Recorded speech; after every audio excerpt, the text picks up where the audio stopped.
Have a blessed evening to everybody. And our subject for this evening is why should Christians should fast?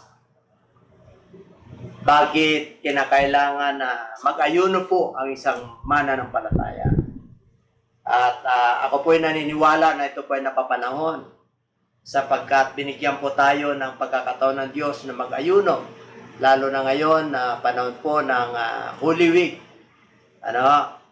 Meron po tayong panahon ng pag-ayuno. At ganoon din po, kadalasan naman nasa tahanan po tayo dahil pandemya. Magbigay po tayo ng panahon ng pag-ayuno, pananalangin upang sa magkaganon makakilos po ang Diyos sa ating mga buhay. So ito yung mga tatalakayin po natin sa gabing ito upang magkaroon po tayo ng karagdagang kaalaman kung paano yung tama at wastong pag-ayuno. And this is our subject for this evening. Why Christians should fast. In the book of Matthew, chapter 6, verses 16 to 18. Moreover, when you fast, do not be like the hypocrites, with a sad countenance, for they disfigure their faces that they may appear to men to be fasting. Assuredly, I say to you, they have their reward. 17. But you, when you fast, anoint your head and wash your face, so that you do not appear to men to be fasting, but to your Father who is in the secret place, and your Father who is in secret will reward you openly. So, maliwanag po na yung nabasa po natin na ayaw ng Lord ng magayuno ng pagkukunyari. Nais ng Lord na pag tayo po ay nag-ayuno, yung bang hindi halata, hindi pinapakita na nahihirapan at nalulungkot ang ating mga mukha. At ipinapakita po natin sa mga tao na tayo po ay nag-ayuno. Ayaw po ng Diyos na ngayon. Kaya sabi po ron, natanggap na nila ang kanilang gantimpala. So, ayaw po ng Diyos. The proper way to fast is don't appear to men to be fasting. Yun ang nais ng ating Panginoon. At ang gusto niya, yung secret place, yung hindi halata, ikaw lang at ang Diyos ang nakakalam na ikaw ang nag-ayuno. The book of Matthew 9:14 to 15. Then the disciples of John came to him saying, why do we and the Pharisees fast often, but your disciples do not fast?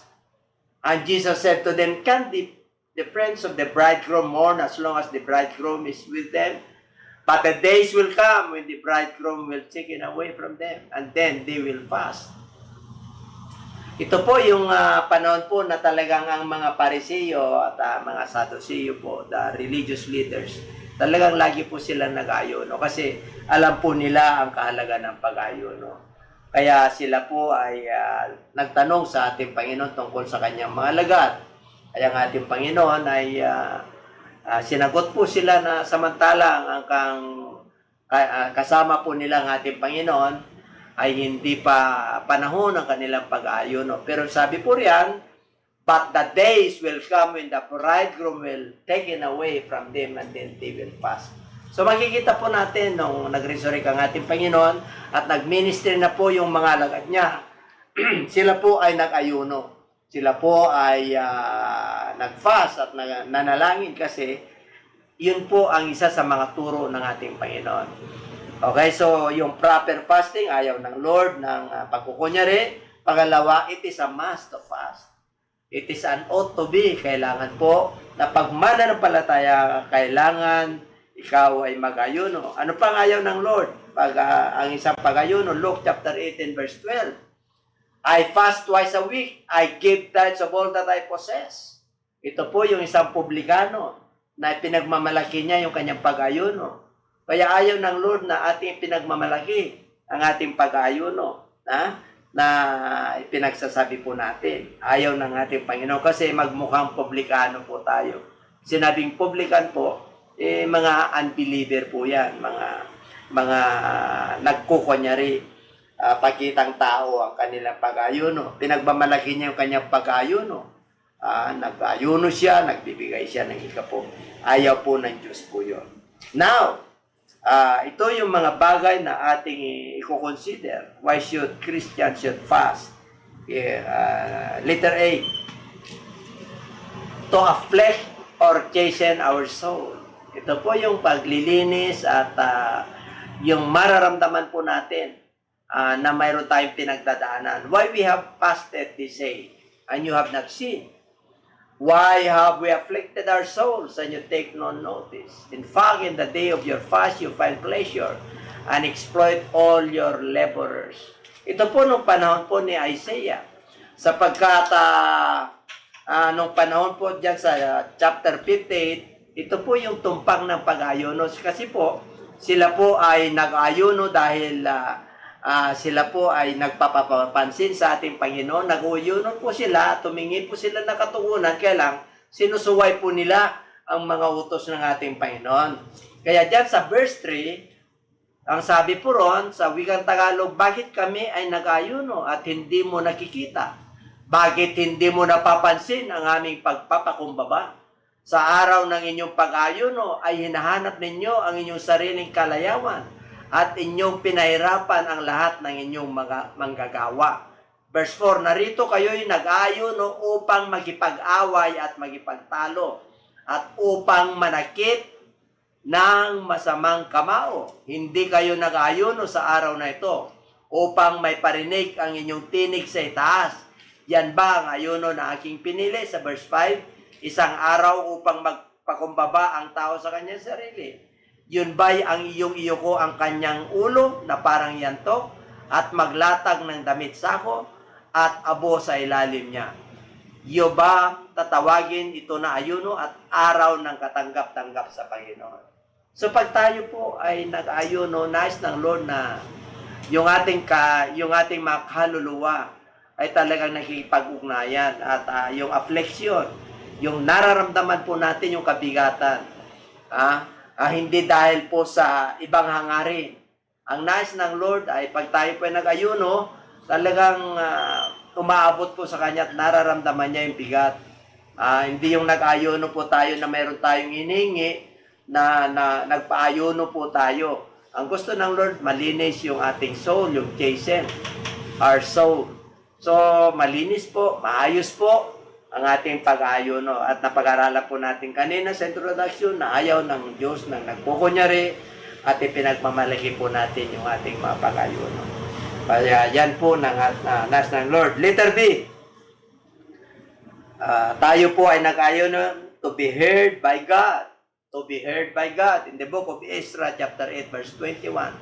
Then I proclaim a fast there at the river of Ahava, that we might humble ourselves before our God to seek from Him the right way for us, our little ones, and all our possessions.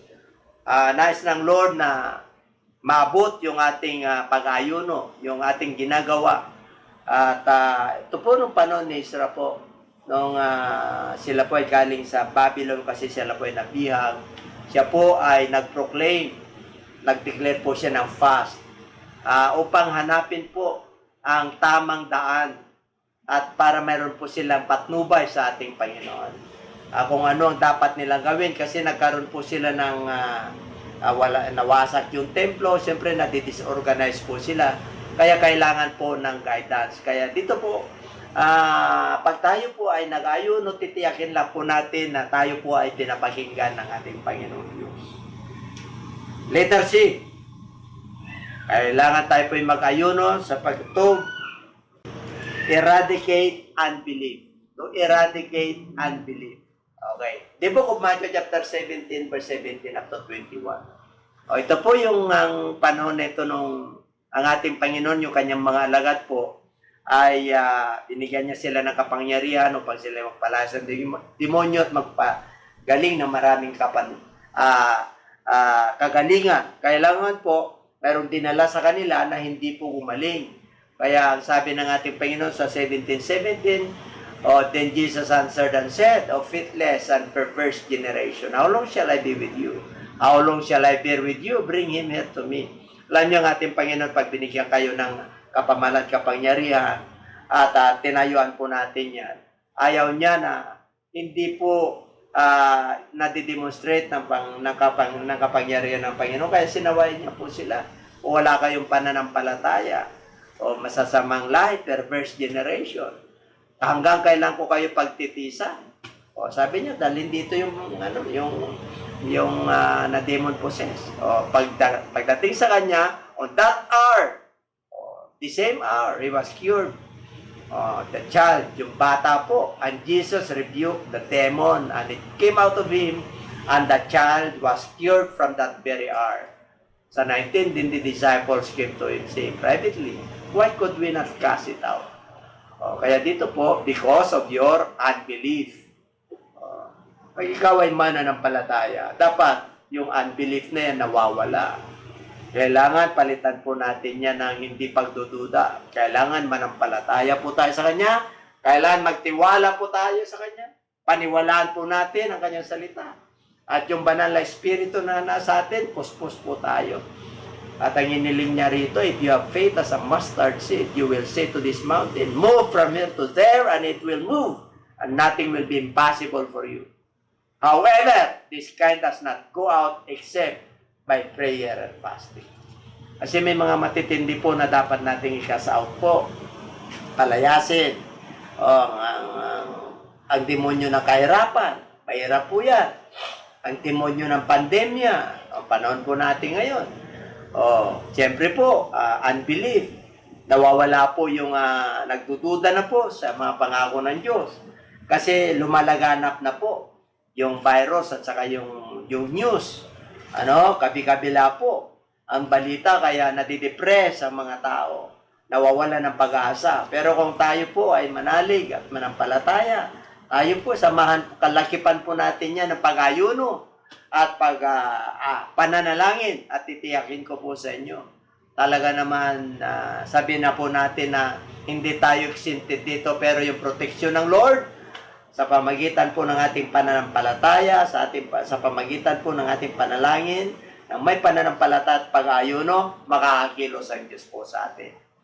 At talagang normal po tayo na mamuhay. Pero maganda yung nag-iingat po.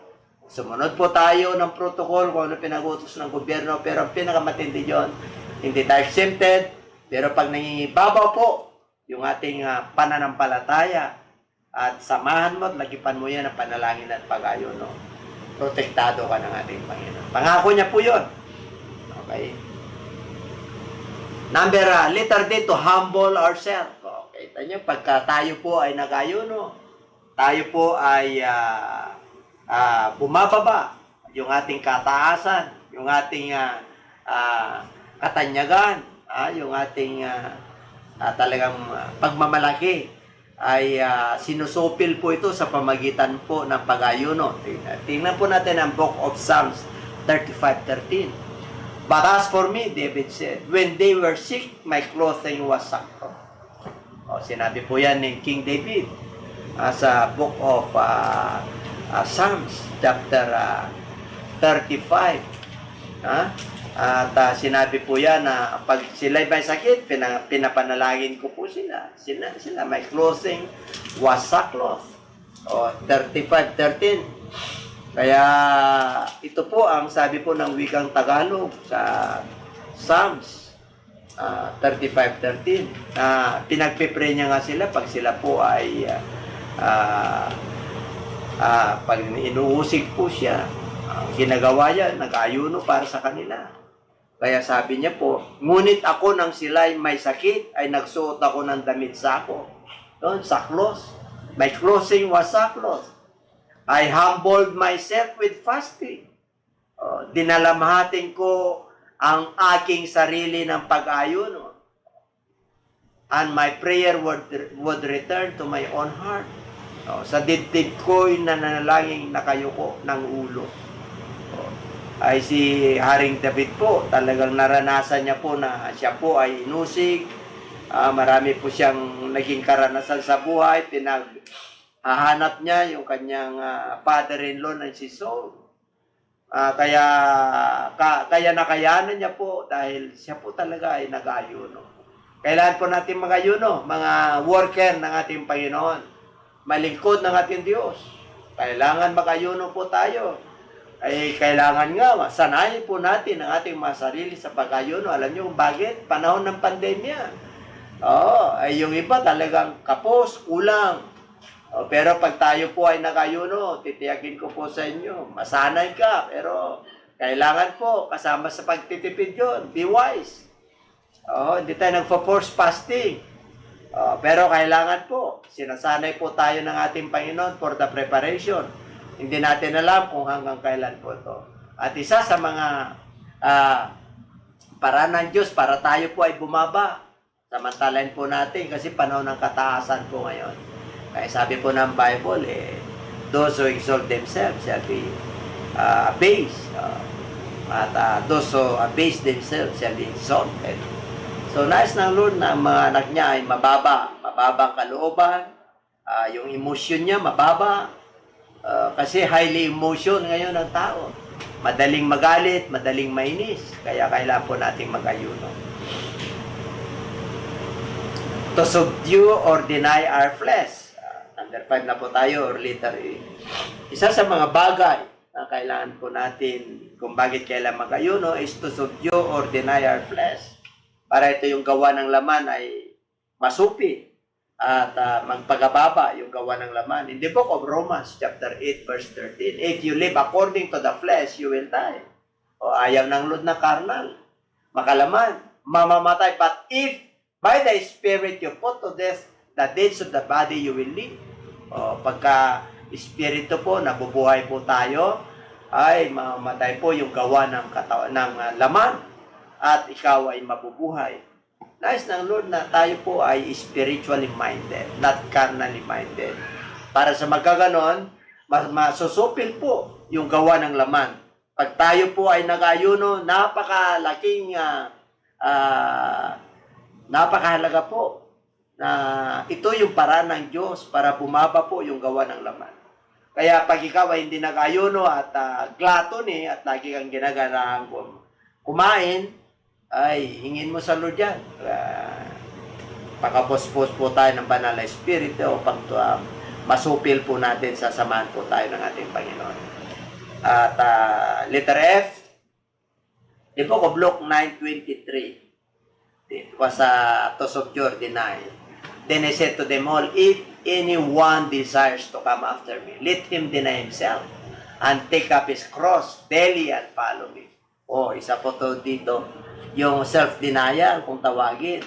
Pag tayo po ay sumusunod sa ating Panginoon, it is a must to fast. Kasi naglilingkod po tayo, mga worker na po tayo, mga leaders na tayo ng mga ministry. Pastor sa fivefold ministry, teachers, evangelists, prophets, di ba? Ay apostles. Kailangan po natin na mag-ayuno. At ako po ay natutuwa yung ibang nag-ayuno, talagang umabot po sila ng mga napakahabang panahon. At lately lang, meron akong kilalang worker, 40 days po. At ako po ay natutuwa dahil naabot po nila yon. Kasi nung panahon ko po, hindi ko naabot po yun. 3 linggo ko lang po ang nakayanan po ng iyong balikod. Pero salamat sa Lord. Kasi na-experience ko po kahit na papano ang mag-ayuno. At ang pag-ayuno po ay meron yung tinatawag na papag-aralan po natin. Napag-aralan na po natin yun ng previous Bible studies. What are the kinds of fasting? What is fasting? Kaya ngayon, why should we fast? Ito na po yung mga kadahilanan. Kaya pag ikaw ay manggagawa, you want to become an effective leader, you must fast. You must fast. Kailangan po. Letter F, to have the power over Satan. Okay, kailangan mag-ayuno tayo para malupig po natin ang gawa ng kaaway.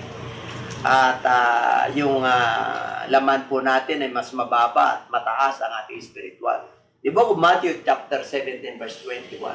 However, this kind of does not go out except by prayer and fasting. Ito po yung isang bata na dinala sa ating Panginoon at talagang hindi po nila na-cast out. Kaya nirebuke sila ng ating Panginoon. Kaya dito po, napakahalaga na tayo po ay mag-ayuno at manalangin. Kasi may mga pagkakataon po na matindi ang gawa ng kaaway. Mabigat. Lalo po ngayon, kailangan po natin mga leaders, mga pastors, mga co-workers. At sa panahon ng pandemya, wala tayong ibang asahan ngayon kundi ang Diyos. Ito po ay kawan ng kaaway. Ito po ay pinahintulutan ng Diyos sa ating kapanahunan upang magising po tayo. Anong dapat natin gawin? At isa sa mga paraan ng Diyos para makakilos po ay yung pag-aayuno at pananalangin. Kaya napapanahon po. Ito po ay dapat gawin po natin. Gawin po natin sa bawat iglesia. Letter G. To obtain spiritual gift. Okay. Kung gusto mo ng mga manifestation ng may spiritual gift, pag sinabing spiritual gift po, nandyan yung miracle, nandyan yung healing, nandyan yung mga discerning. Matthew chapter 4, verse 1 to 4. And Jesus was led up by the Spirit into the wilderness to be tempted by the devil. And when he had fasted 40 days and 40 nights, afterward he was hungry. 3. Now when the tempter came to him, he said, If you are the Son of God, command that these stones become bread. But he answered and said, It is written, Man shall not live by bread alone, but by every word that proceeds from the mouth of God. So dito po, if you want to have a spiritual gift, ay ito po yung example ng ating Panginoon. 3 temptation po yan. Una po, temptation, yung bread. Panahon po ng kasalatan ng bread ngayon. Pero yung spiritual bread, dapat hindi ka lagi kang sagana. Upang ito po ay makakilos ang Diyos po natin. Sa pagkabinasa po natin yan, Matthew hanggang pababa po, pangalawang temptation sa kanya, yung insecurities. Magpakatiulo ka na kasi may mga anghel na tutulong sa iyo at iangat ka nila, bubuhatin ka nila. Sabi ng Lord, huwag mong tuksohin ang iyong Diyos. Kaya, mga mananampalataya, minsan, tinutuksok po natin ang ating Panginoon. Alam na natin na masama, ay nagbibigay pa tayo ng daan na gawin natin na hindi masama. Alam na natin na kasalanan, ginagawa pa po natin. Don't tempt the Lord. Pagkasalanan. Okay, pag ayaw ng Diyos, at hindi mo makayanan, tanggapin mo. Pero wag mo nang babalikan pa. Ayaw ng Diyos na balik-balikan po natin yung ating makayanan at kasalanan. Nais ng Lord na tayo po ay pagtagumpayan natin pagdating sa bread, sa securities, at yung number 4, yung karangyaan sa mundong ito. Pinakita po ng kaaway ang karangyaan ng mundong ito at humingi po siya ng worship. Sabi ng Lord, hindi niya binigyan ng distansya. Sabi niya, nirebuke niya, Satan, get thee away from me. Isa lang ang iyong sasambahin, ang Panginoon Diyos. Dapat ganun po tayo. Isa lang ang ating sasambahin, kahit na pandemya, kahit na kahirapan po. Huwag nating i-compromise yung ating mga pananampalataya. Huwag nating i-compromise yung ating paglilingkod para tayo po ay makaraos at maginabang sa isang bagay na hindi kalooban ng Diyos. Nais ng Lord na tayo po ay diretsyo. Anytime darating ang ating Panginoon. At ang kukunin ng Lord ay yung tinatawag na blameless, without spot, without wrinkle. Sabi po yan sa 1 Thessalonians chapter 5. Your body, your soul, and your spirit preserved until the coming of the Lord. At yung kukunin niya yun, yung blameless, spotless, without wrinkle. Yun ang nais ng ating Panginoon. Natatnan po tayo na maningas at mainit ang ating mga paglilingkod. And the last one, last but not the least, we fast to follow Christ's example. The book of 1 Peter chapter 2 verse 21. Chapter 2 verse 21 yan, not 4. Sabi po ron 1 Peter chapter 2 verse 4 or 21, no? 20 to 21. Ang sabi po ron, basahin ko na lang po sa wikang Tagalog. Ito po ay naging ginagawa po natin bilang halimbawa 1 Peter chapter 2 verse 21. Okay. Sapagkat mas mabuti pa. Okay. 1 Peter chapter 2 verse 21. Ang halimbawa ng paghihirap ni Kristo.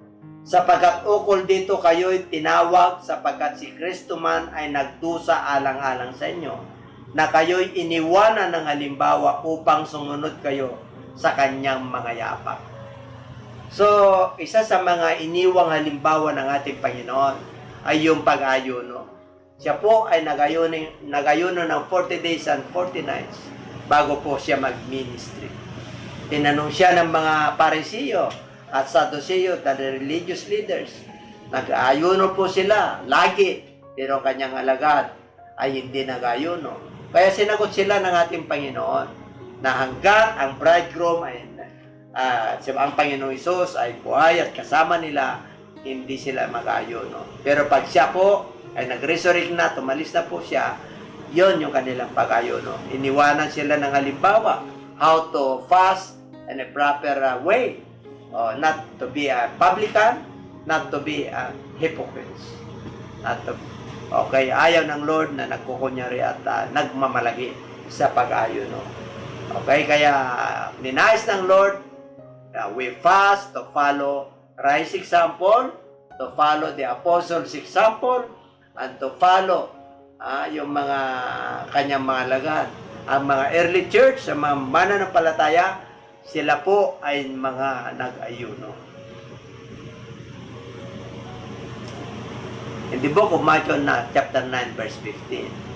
And Jesus said to them, "Can the friends of the bridegroom mourn as long as the bridegroom is with them? But the days will come when the bridegroom will be taken away from them, and then they will fast." Kaya dito po, sa panahon po natin, mga lingkod ng Diyos, mga manggagawa ng Diyos, my co-workers, co-pastors, ay talaga naman ay appeal on this perilous days, panahon ng pandemya, para makakilos po ang Espiritu ng Diyos sa ating mga iglesia. Samahan po natin ang pag-ayuno. Hindi lang pag-ayuno, matinding pag-ayuno, but prayer, fervent prayer. Talagang kailangan po natin ng mag-ayuno, lalo ngayon, mga Holy Week po, dati nag-ayuno po tayo pag Holy Week. This coming week, kailan mag-ayuno po tayo, kahit na one meal kung kaya mo, o kaya mo ng 3 meals, mas maganda, o kaya mo ng 2 days, mas maganda, kung kaya mo ng 3 days, at yun ang kayanan mo. Okay, ialay mo yan sa ating Panginoon. At muli, sana po pinagpala po kayo sa ating tinalakay sa gabing ito. Tayo po ay magpasalamat sa Diyos sa binigay niyang mga pagpapalang karunungan na nagmumula sa Diyos. At tayo po ay magpasalamat sa Diyos. Mapagpalang Ama, marami pong salamat muli sa ginto, sa binhi na yunasik sa aming mga puso. Nanawa ito po ay nailagay sa mabuting kalooban, sa mabuting lupa, upang ito po ay sumibol, tumubo, at magiging ito po ay mamunga ng sagana. Maraming salamat po. Mahirap pong mag-ayuno, Panginoon, pero ito po ay isa sa mga paraan mo para kami ay magpapakumbaba, masupil ang gawa ng laman, para mag-manifest ang iyong power sa amin sa mga mabubuting bagay sa pagsunod sa iyong kalooban, to obtain spiritual gifts, hallelujah, to subdue or deny our flesh, para to have a power over Satan, to eradicate unbelief, Lord. Hallelujah, to afflict or chasten our soul, O God, and to be heard by God, para ang aming mga panalangin at ang aming mga hiniling ay papakinggan ng Diyos. Maraming salamat po sa kaalaman at karunungan na binigay niyo. Pagpalain mo kami lahat, ang mga nagiginig, gawin mong matatag ang kanilang pananampalataya. Ganon din, mga viewers po natin, mga mananampalataya. Hallelujah! Sa iyo po namin itinataas ang lahat ng papuri at pasasalamat sa aming tinalakay na to. Sa pangalan mo, Panginoong Hesus, ibinabalik po namin. In Jesus' name. Amen.